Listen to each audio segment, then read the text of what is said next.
आज की पेशकश है हिंदी के महान लेखक मुंशी प्रेमचंद की कहानी कजाकी। वीडियो में आगे बढ़ने से पहले चैनल को सब्सक्राइब जरूर कर ले। मेरी बाल स्मृतियों में कजाकी एक न मिटने वाला व्यक्ति है। आज 40 साल गुजर गए। कजाकी की मूर्ति अभी तक आंखों के सामने नाच रही है। मैं उन दिनों अपने पिता के साथ आजमगढ़ की एक तहसील में था। कजाकी जाति का पासी था। बड़ा ही हंसमुख, बड़ा ही साहसी, बड़ा ही जिंदा दिल। वो रोज शाम को डाक का थैला लेकर आता, रात भर रहता और सवेरे डाक लेकर चला जाता। शाम को फिर उधर से डाक लेकर आ जाता। मैं दिन भर एक उद्विग्न दशा में उसकी राह देखा करता। ज्यों ही 4 बजते व्याकुल होकर सड़क पर आकर खड़ा हो जाता और थोड़ी देर में कजाकी कंधों पर बल्लम रखे उसकी झुझुनी बजाता दूर से दौड़ता हुआ आता दिखलाई देता। वो सावले रंग का गठीला लंबा जवान था। शरीर सांचे में ऐसा ढला हुआ कि चतुर मूर्तिकार भी उसमें कोई दोष न निकाल सकता। उसकी छोटी छोटी मूंछें उसके सुडौल चेहरे पर बहुत ही अच्छी मालूम होती थी। मुझे देखकर वो और तेज दौड़ने लगता, उसकी झुझुनी और तेजी से बजने लगती और मेरे हृदय में और जोर से खुशी की धड़कन होने लगती। हर्षातिरेक में मैं भी दौड़ पड़ता और एक क्षण में कजाकी का कंधा मेरा सिंहासन बन जाता। वो स्थान मेरी अभिलाषाओं का स्वर्ग था। स्वर्ग के निवासियों को भी शायद वो आंदोलित आनंद न मिलता होगा जो मुझे कजाकी के विशाल कंधों पर मिलता था। संसार मेरी आंखों में तुच्छ हो जाता और जब कजाकी मुझे कंधों पर लिए हुए दौड़ने लगता तब तो ऐसा मालूम होता मानो मैं हवा के घोड़े पर उड़ा जा रहा हूं। कजाकी डाकखाने में पहुंचता तो पसीने से तर रहता, लेकिन आराम करने की आदत न थी। थैला रखते ही वो हम लोगों को लेकर किसी मैदान में निकल जाता। कभी हमारे साथ खेलता, कभी बिरहे गाकर सुनाता और कभी कहानियां सुनाता। उसे चोरी और डाके, मारपीट, भूत प्रेत की सैकड़ों कहानियां याद थी। मैं ये कहानियां सुनकर विस्मयपूर्ण आनंद में मग्न हो जाता। उसकी कहानियों के चोर और डाकू सच्चे योद्धा होते थे जो अमीरों को लूटकर दीन दुखी प्राणियों का पालन करते थे। मुझे उन पर घृणा के बदले श्रद्धा होती थी। एक दिन कजाकी को डाक का थैला लेकर आने में देर हो गई। सूर्यास्त हो गया और वह दिखलाई न दिया। मैं खोया हुआ सा सड़क पर दूर तक आंखें फाड़ फाड़ कर देखता था, पर वो परिचित रेखा न दिखलाई पड़ती थी। कान लगाकर सुनता था, झुनझुन की वो आमोदमय ध्वनि न सुनाई देती थी। प्रकाश के साथ मेरी आशा भी मलिन होती जाती थी। उधर से किसी को आते देखता तो पूछता, कजाकी आता है? पर या तो कोई सुनता ही न था या केवल सिर हिला देता था।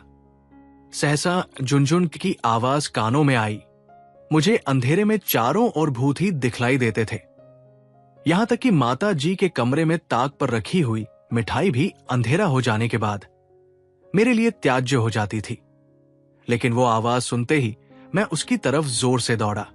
हाँ, वो कजाकी ही था। उसे देखते ही मेरी विकलता क्रोध में बदल गई। मैं उसे मारने लगा, फिर रूठ करके अलग खड़ा हो गया। कजाकी ने हंसकर कहा, मारोगे तो मैं एक चीज लाया हूं, वो न दूंगा। मैंने साहस करके कहा, जाओ, मत देना, मैं लूंगा ही नहीं। कजाकी, अभी दिखा दूं तो दौड़कर गोद में उठा लोगे।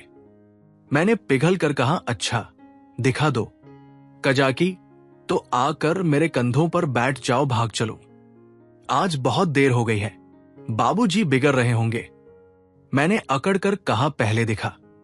मेरी विजय हुई।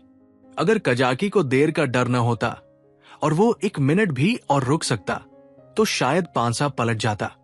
उसने कोई चीज दिखलाई जिसे वो एक हाथ से छाती से चिपटाए हुए था। लंबा मुंह था और 2 आंखें चमक रही थी। मैंने उसे दौड़कर कजाकी की गोद से ले लिया। ये हिरन का बच्चा था। मेरी उस खुशी का कौन अनुमान करेगा। तब से कठिन परीक्षाएं पास की, अच्छा पद भी पाया, राय बहादुर भी हुआ, पर वो खुशी फिर न हासिल हुई। मैं उसे गोद में लिए उसके कोमल स्पर्श का आनंद उठाता घर की ओर दौड़ा। कजाकी को आने में क्यों इतनी देर हुई इसका ख्याल ही न रहा। मैंने पूछा, है कहाँ मिला? कजाकी? कजाकी, भैया, यहां से थोड़ी दूर पर एक छोटा सा जंगल है, उसमें बहुत से हिरन हैं। मेरा बहुत जी चाहता था कि कोई बच्चा मिल जाए तो तुम्हें दूं। आज ये बच्चा हिरनों के झुंड के साथ दिखलाई दिया। मैं झुंड की ओर दौड़ा तो सब के सब भागे। ये बच्चा भी भागा, लेकिन मैंने पीछा न छोड़ा और हिरन तो बहुत दूर निकल गए, यही पीछे रह गया। मैंने इसे पकड़ लिया।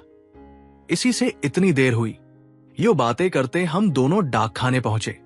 बाबूजी ने मुझे न देखा, हिरन के बच्चे को भी न देखा। कजाकी ही पर उनकी निगाह पड़ी। बिगड़ कर बोले, आज इतनी देर कहाँ लगाई? अब थैला लेकर आया है, उसे लेकर क्या करूं? डाक तो चली गई। बता, तूने इतनी देर कहाँ लगाई? कजाकी के मुंह से आवाज न निकली। बाबूजी ने कहा, तुझे शायद अब नौकरी नहीं करनी है। नीच है ना, पेट भरा तो मोटा हो गया, जब भूखों मरने लगेगा तो आंखें खुलेंगी। कजाकी चुपचाप खड़ा रहा। बाबूजी का क्रोध और बढ़ा। बोले, अच्छा, थैला रख दे और अपने घर की राह ले। सुअर, अब डाक लेके आया है, तेरा क्या बिगड़ेगा? जहां चाहेगा मजूरी कर लेगा। माथे तो मेरे जाएगी, जवाब तो मुझसे तलब होगा। कजाकी ने रुआसे होकर कहा, सरकार, अब कभी देर न होगी। बाबूजी, आज क्यों देर की? इसका जवाब दे। कजाकी के पास इसका कोई जवाब न था। आश्चर्य तो यह था कि मेरी भी जबान बंद हो गई। बाबूजी बड़े गुस्सेवर थे, उन्हें काम करना पड़ता था, इसी से बात बात पर झुंझला पड़ते थे। मैं तो उनके सामने कभी जाता ही न था। वो भी मुझे कभी प्यार न करते थे। घर में केवल 2 बार घंटे घंटे भर के लिए भोजन करने आते थे, बाकी सारे दिन दफ्तर में लिखा करते थे। उन्होंने बार बार एक सहकारी के लिए अफसरों से विनय की थी, पर इसका कुछ असर न हुआ था। यहां तक कि तातील के दिन भी बाबूजी दफ्तर ही में रहते थे। केवल माताजी उनका क्रोध शांत करना जानती थी, पर वो दफ्तर में कैसे आती? बेचारा कजाकी उसी वक्त मेरे देखते देखते निकाल दिया गया। उसका बल्लम, चपरास और साफा छीन लिया गया और उसे डाकखाने से निकल जाने का नादरी हुक्म सुना दिया। उस वक्त मेरा ऐसा जी चाहता था कि मेरे पास सोने की लंका होती तो कजाकी को दे देता और बाबूजी को दिखा देता कि आपके निकाल देने से कजाकी का बाल भी बाका नहीं हुआ। किसी योद्धा को अपनी तलवार पर जितना घमंड होता है, उतना ही घमंड कजाकी को अपनी चपरास पर था। जब वो चपरास खोलने लगा तो उसके हाथ कांप रहे थे और आंखों से आंसू बह रहे थे, और इस सारे उपद्रव की जड़ वो कोमल वस्तु थी जो मेरी गोद में मुंह छिपाए ऐसे चैन से बैठी हुई थी, मानो माता की गोद में हो। जब कजाकी चला तो मैं धीरे धीरे उसके पीछे पीछे चला।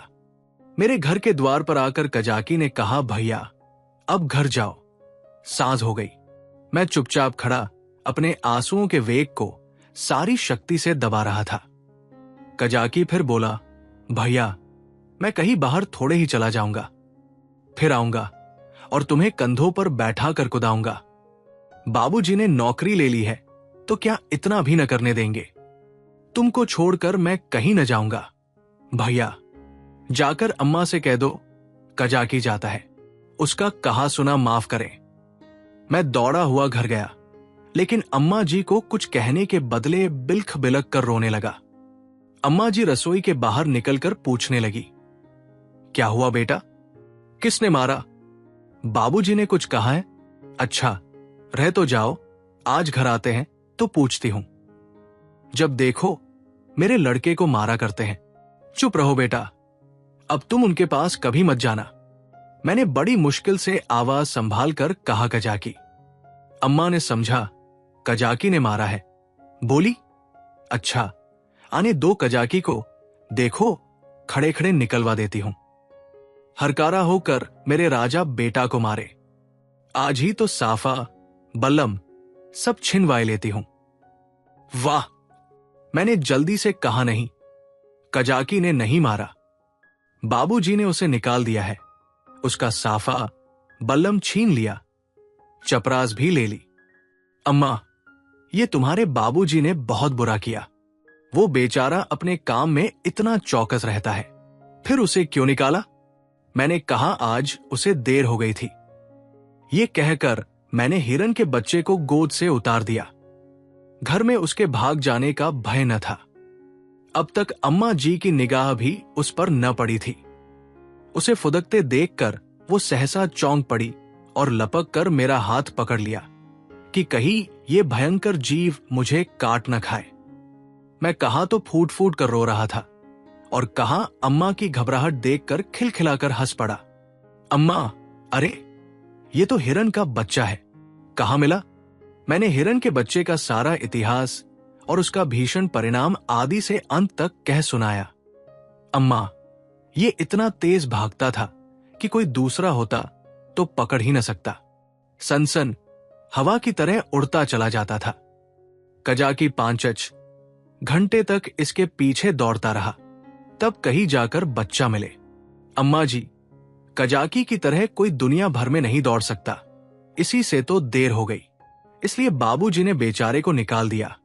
चपरास, साफा, बल्लम सब छीन लिया। अब बेचारा क्या करेगा? भूखों मर जाएगा। अम्मा ने पूछा खा है कजाकी, जरा उसे बुला तो लाओ। मैंने कहा बाहर तो खड़ा है, कहता था अम्मा जी से मेरा कहा सुना माफ करवा देना। अब तक अम्मा जी मेरे वृत्तांत को दिल लगी समझ रही थी।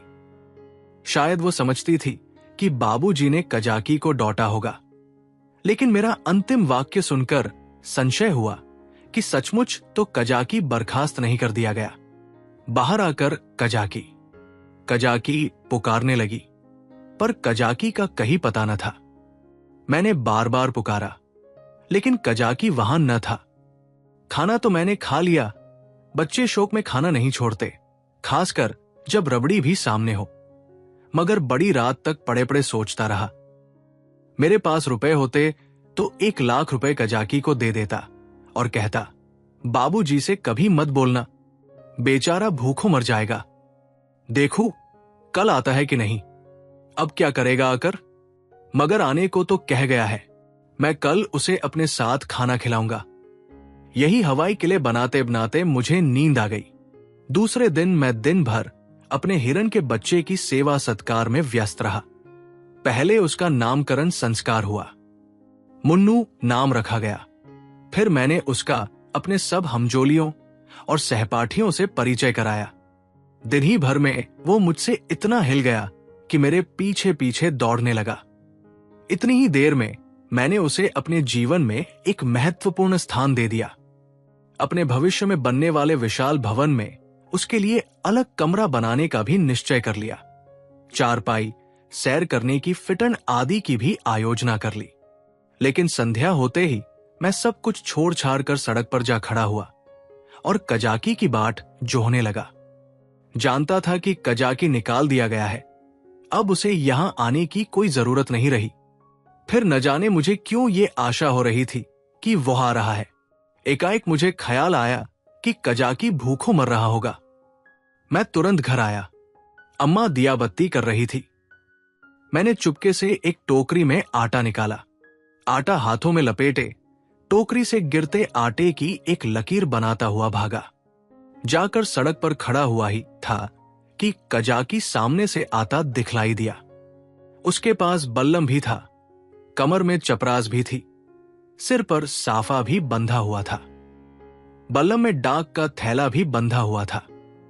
मैं दौड़कर उसकी कमर से चिपट गया और विस्मित होकर बोला, तुम्हें चपरास और बल्लम कहां से मिल गया कजाकी? कजाकी ने मुझे उठाकर कंधों पर बैठालते हुए कहा, वो चपरास किस काम की थी? भैया, वो तो गुलामी की चपरास थी। ये पुरानी खुशी की चपरास है। पहले सरकार का नौकर था, अब तुम्हारा नौकर हूं। ये कहते कहते उसकी निगाह टोकरी पर पड़ी जो वही रखी थी। बोला, ये आटा कैसा है भैया? मैंने सकुचाते हुए कहा, तुम्हारे ही लिए तो लाया हूं। तुम भूखे होगे, आज क्या खाया होगा? कजाकी की आंखें तो मैं न देख सका, उसके कंधों पर बैठा हुआ था। हां, उसकी आवाज से मालूम हुआ कि उसका गला भर आया है। बोला, भैया क्या रूखी रोटियां खाऊंगा? दाल, नमक, घी और तो कुछ नहीं है। मैं अपनी भूल पर बहुत लज्जित हुआ। सच तो है, बेचारा रूखी रोटियां कैसे खाएगा, लेकिन नमक, दाल, घी कैसे लाऊं? अब तो अम्मा चौके में होंगी। आटा लेकर तो किसी तरह भाग आया था। अभी तक मुझे न मालूम था कि मेरी चोरी पकड़ ली गई। आटे की लकीर ने सुराग दे दिया है। अब ये तीन तीन चीजें कैसे लाऊंगा? अम्मा से मांगूंगा तो कभी न देंगी। एक एक पैसे के लिए तो घंटों रुलाती है। इतनी सारी चीजें क्यों देने लगी? एकाएक मुझे एक बात याद आई। मैंने अपनी किताबों के बस्तों में कई आने पैसे रख छोड़े थे। मुझे पैसे जमा करके रखने में बड़ा आनंद आता था। मालूम नहीं अब वो आदत क्यों बदल गई। अब भी वही हालत होती तो शायद इतना फाकेमस्त न रहता। बाबूजी मुझे प्यार तो कभी न करते थे, पर पैसे खूब देते थे। शायद अपने काम में व्यस्त रहने के कारण मुझसे पिन छुड़ाने के लिए इसी नुस्खे को सबसे आसान समझते थे। इनकार करने में मेरे रोने और मचलने का भय था। इस बाधा को वो दूर ही से टाल देते थे। अम्मा जी का स्वभाव इससे ठीक प्रतिकूल था। उन्हें मेरे रोने और मचलने से किसी काम में बाधा पड़ने का भय न था। आदमी लेटे लेटे दिन भर रोना सुन सकता है। हिसाब लगाते हुए जोर की आवाज से ध्यान बन जाता है। अम्मा मुझे प्यार तो बहुत करती थी, पर पैसे का नाम सुनते ही उनकी त्योरियां बदल जाती थी। मेरे पास किताबें न थी। हां, एक बस्ता था जिसमें डाकखाने के 2-4 फार्म तय करके पुस्तक रूप में रखे हुए थे। मैंने सोचा, दाल, नमक और घी के लिए क्या उतने पैसे काफी न होंगे? मेरी तो मुट्ठी में नहीं आते। ये निश्चय करके मैंने कहा, अच्छा मुझे उतार दो तो मैं दाल और नमक ला दूं। मगर रोज आया करोगे ना? कजाकी भैया खाने को दोगे तो क्यों ना आऊंगा। मैंने कहा, मैं रोज खाने को दूंगा। कजाकी बोला, तो मैं रोज आऊंगा। मैं नीचे उतरा और दौड़कर सारी पूंजी उठा लाया। कजाकी को रोज बुलाने के लिए उस वक्त मेरे पास कोहनूर हीरा भी होता तो उसको भेंट करने में मुझे पसोपेश न होता। कजाकी ने विस्मित होकर पूछा, ये पैसे कहां पाए? भैया, मैंने गर्व से कहा, मेरे ही तो है। कजाकी, तुम्हारी अम्मा जी तुमको मारेंगी, कहेंगी। कजाकी ने फुसलाकर मंगवा लिए होंगे। भैया, इन पैसों की मिठाई ले लेना और मटके में रख देना। मैं भूखों नहीं मरता, मेरे 2 हाथ हैं, मैं भला भूखों मर सकता हूं? मैंने बहुत कहा कि पैसे मेरे हैं, लेकिन कजाकी ने न लिए। उसने बड़ी देर तक इधर उधर की सैर कराई, गीत सुनाए और मुझे घर पहुंचाकर चला गया। मेरे द्वार पर आटे की टोकरी भी रख दी। मैंने घर में कदम रखा ही था कि अम्मा जी ने डॉटकर कहा, क्यों रे चोर, तू आटा कहां ले गया था? अब चोरी करना सीखता है? बता, किसको आटा दे आया, नहीं तो तेरी खाल उधेड़ कर रख दूंगी। मेरी नानी मर गई। अम्मा क्रोध में सिंहनी हो जाती थी। सिटपिटाकर बोला, किसी को तो नहीं दिया? अम्मा, तूने आटा नहीं निकाला? देख कितना आटा सारे आंगन में बिखरा पड़ा है। मैं चुप खड़ा था। वो कितना ही धामकाती थी, चुमकारती थी, पर मेरी जबान न खुलती थी। आने वाली विपत्ति के भय से प्राण सूख रहे थे। यहां तक कि यह भी कहने की हिम्मत न पड़ती थी कि बिगड़ती क्यों हो, आटा तो द्वार पर रखा हुआ है और न उठाकर लाते ही बनता था। मानो क्रियाशक्ति ही लुप्त हो गई हो, मानो पैरों में हिलने की सामर्थ्य ही नहीं। सहसा कजाकी ने पुकारा, बहू जी, आटा द्वार पर रखा हुआ है, भैया मुझे देने को ले गए थे। ये सुनते ही अम्मा द्वार की ओर चली गई। कजाकी से वो पर्दा न करती थी। उन्होंने कजाकी से कोई बात की या नहीं, ये तो मैं नहीं जानता, लेकिन अम्मा जी खाली टोकरी लिए हुए घर में आई। फिर कोठरी में जाकर संदूक से कुछ निकाला और द्वार की ओर गई। मैंने देखा कि उनकी मुट्ठी बंद थी। अब मुझसे वहां खड़े न रहा गया। अम्मा जी के पीछे पीछे मैं भी गया। अम्मा ने द्वार पर कई बार पुकारा, मगर कजाकी चला गया था। मैंने बड़ी अधीरता से कहा, मैं जाकर खोज लाओ। अम्मा जी ने किवाड़े बंद करते हुए कहा, तुम अंधेरे में कहां जाओगे? अभी तो यही खड़ा था। मैंने कहा कि यही रहना, मैं आती हूं। तब तक न जाने कहां खिसक गया। बड़ा संकोची है, आटा तो लेता ही न था। मैंने जबरदस्ती उसके अंगोछे में बांध दिया। मुझे तो बेचारे पर बड़ी दया आती है। न जाने बेचारे के घर में कुछ खाने को है कि नहीं।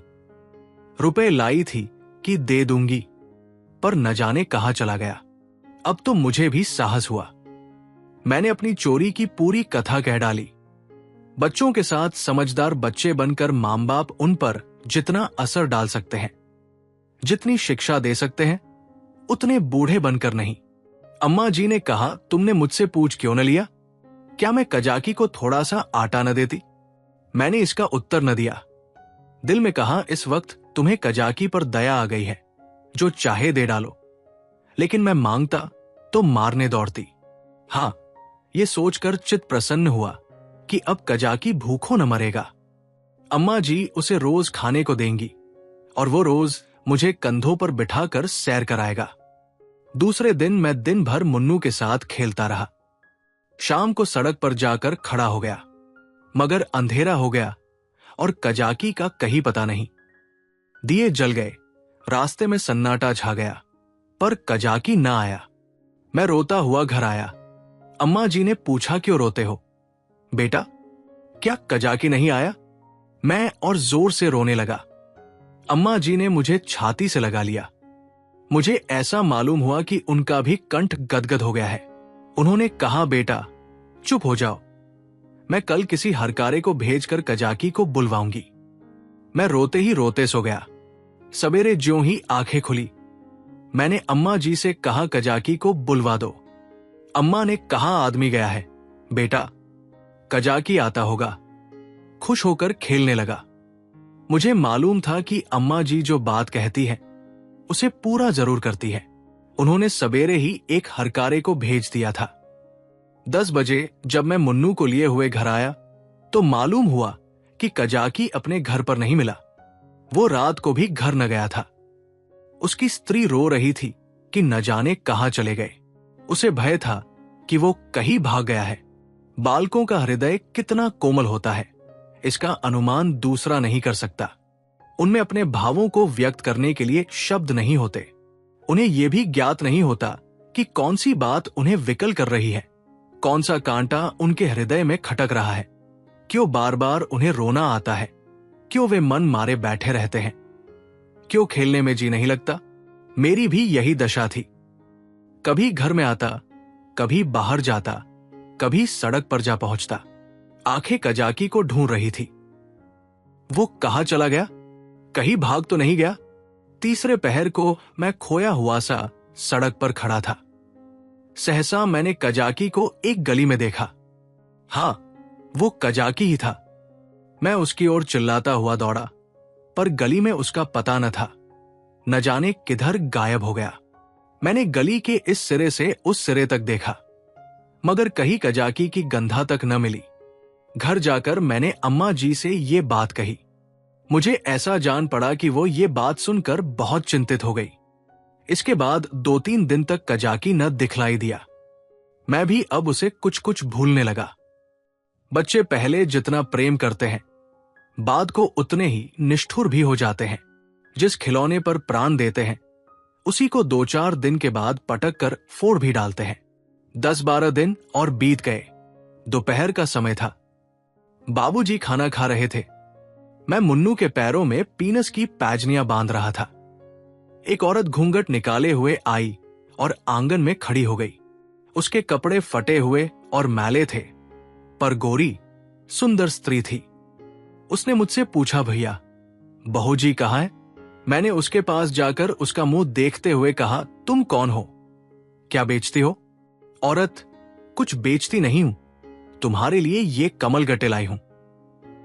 भैया, तुम्हें तो कमल गट्टे बहुत अच्छे लगते हैं ना? मैंने उसके हाथों से लटकती हुई पोटली को उत्सुक नेत्रों से देखकर पूछा, कहां से लाई हो? देखें औरत, तुम्हारे हरकारे ने भेजा है। भैया, मैंने उछलकर पूछा, जाकी ने? औरत ने सिर हिलाकर हाँ कहा और पोटली खोलने लगी। इतने में अम्मा जी भी रसोई से निकल आई। उसने अम्मा के पैरों का स्पर्श किया। अम्मा ने पूछा, तू कजाकी की घरवाली है? औरत ने सिर झुका लिया। अम्मा, आजकल कजाकी क्या करता है? औरत ने रो कर कहा, बहू जी, जिस दिन से आपके पास से आटा लेकर गए हैं उसी दिन से बीमार पड़े हैं। बस भैया भैया किया करते हैं। भैया ही में उनका मन बसा रहता है। चौंक चौंक कर भैया भैया कहते हुए द्वार की ओर दौड़ते हैं। न जाने उन्हें क्या हो गया है। बहू जी एक दिन मुझसे कुछ कहा न सुना, घर से चल दिए और एक गली में छिपकर भैया को देखते रहे। जब भैया ने उन्हें देख लिया तो भागे, तुम्हारे पास आते हुए ले जाते हैं। मैंने कहा, मैंने उस दिन तुमसे जो कहा था अम्मा जी। अम्मा, घर में कुछ खाने पीने को है? औरत, हाँ बहू जी, तुम्हारे आशीर्वाद से खाने पीने का दुख नहीं है। आज सवेरे उठे और तालाब की ओर चले गए। बहुत कहती रही, बाहर मत जाओ, हवा लग जाएगी, मगर न माने। मारे कमजोरी के पैर कांपने लगते हैं। मगर तालाब में घुसकर ये कमल गट्टे तोड़ लाए। तब मुझसे कहा, ले जा, भैया को दे आ, उन्हें कमल गट्टे बहुत अच्छे लगते हैं। कुशल क्षेम पूछती आना। मैंने पोटली से कमल गट्टे निकाल लिए थे और मजे से चख रहा था। अम्मा ने बहुत आंखें दिखाई, मगर यहां इतनी सब्र कहा। अम्मा ने कहा, कह देना सब कुशल है। मैंने कहा, यह भी कह देना कि भैया ने बुलाया है। न जाओगे तो फिर तुमसे कभी न बोलेंगे। हाँ। बाबूजी खाना खाकर निकल आए थे। तौलिए से हाथ मुंह पोंछते हुए बोले, और यह भी कह देना कि साहब ने तुमको बहाल कर दिया है, जल्दी जाओ, नहीं तो कोई दूसरा आदमी रख लिया जाएगा। औरत ने अपना कपड़ा उठाया और चली गई। अम्मा ने बहुत पुकारा, पर वो न रुकी। शायद अम्मा जी उसे सीधा देना चाहती थी। अम्मा ने पूछा, मुझ बहाल हो गया? बाबूजी, और क्या झूठे ही बुला रहा हूं? मैंने तो 5वें ही दिन बहाली की रिपोर्ट की थी। बाबूजी, उसकी बीमारी की यही दवा है। प्रातः काल मैं उठा तो क्या देखता हूं कि कजाकी लाठी टेकता हुआ चला आ रहा है। वो बहुत दुबला हो गया था। मालूम होता था बूढ़ा हो गया है। हरा भरा पेड़ सूख कर ठूंठा हो गया था। मैं उसकी ओर दौड़ा और उसकी कमर से चिमट गया। कजाकी ने मेरे गाल चूमे और मुझे उठाकर कंधों पर बैठालने की चेष्टा करने लगा, पर मैं न उठ सका। तब वो जानवरों की भांति भूमि पर हाथों और घुटनों के बल खड़ा हो गया और मैं उसकी पीठ पर सवार होकर डाकखाने की ओर चला। मैं उस वक्त फूला न समाता था और शायद कजाकी मुझसे भी ज्यादा खुश था। बाबूजी ने कहा, कजाकी तुम बहाल हो गए, अब कभी देर न करना। कजाकी रोता हुआ पिताजी के पैरों पर गिर पड़ा, मगर शायद मेरे भाग्य में दोनों सुख भोगना न लिखा था। मुन्नू मिला तो कजाकी छूटा, कजाकी आया तो मुन्नू हाथ से गया, और ऐसा गया कि आज तक उसके जाने का दुख है। मुन्नू मेरी ही थाली में खाता था। जब तक मैं खाने न बैठूं वो भी कुछ न खाता था।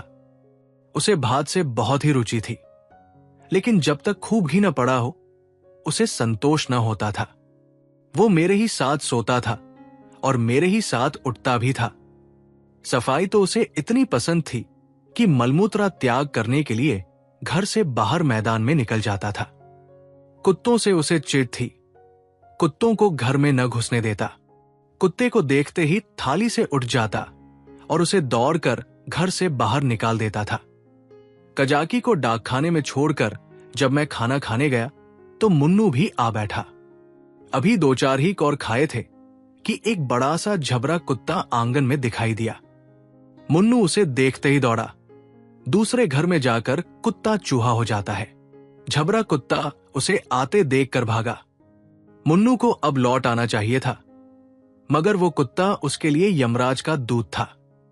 मुन्नू को उसे घर से निकाल कर भी संतोष न हुआ। वो उसे घर के बाहर मैदान में भी दौड़ाने लगा।